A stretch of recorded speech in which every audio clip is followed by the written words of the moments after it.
Днес се наложи да свалим подгревните свещи на това Peugeot. Не подгряваха, нито една не работи. Ето ги свалени. Много трудно палеше в студа.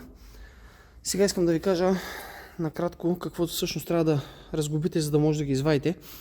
Първо махаме тази част с емблемата. Тук сме оставили настрани. Тя се държи с няколко болта. След това махаме другата пластмаса тук отпред, която е тази. Ето е, която държи реално номера. Така. След това развиваме тази металната част, която седи тук отгоре. Има 4 болта и 2 на ето тези неща, които държат радиаторите. Така, мислехме, че като свалим тези неща ще се открият хубаво свещите, но се наложи да свалим и смукателя. Държи се на няколко болта. 4, 5, 6, 7, 8, 9 болта държат самия смукател и 2 има от самата страна, които влизат към агера. Така, когато ги развихме, извадихме полека смукателя. Вече се откри доста хубав достъп. Сваля се ето този кабел. Това е буксата, която идва. Стой там.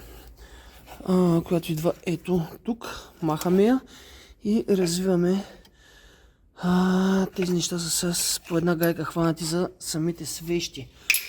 Когато махнахме и кабела, свещите се намират ето тук, тук, тук и тук.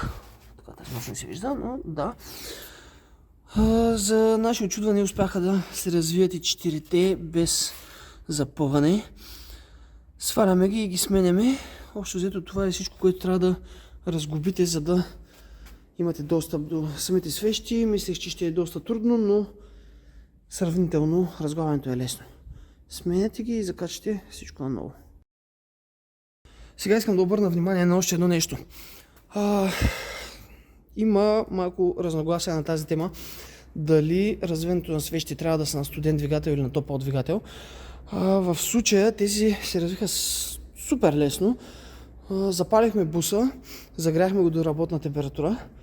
Разглобихме всичко отпред, което можем да разглобим и самия бус да е запален. След това го изгасихме, свалихме колекторите и започнахме да развиваме. Развиха се много лесно. Имахме такъв опит с един мастер. Беше изгоряла една свещ и не бяхме я сменяли около 2-3 месеца. Не мога да кажа точно колко, но мина доста време. Така свещта беше заяла доста.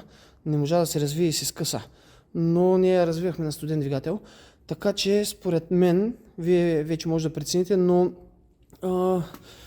развиваме ги на топъл двигател, защото самите легла, които са тук, доколкото виждам, те са алуминиеви. Самата част е алуминиева и при горещ двигател самия алуминий се разширява, докато самата свещ е стоманена.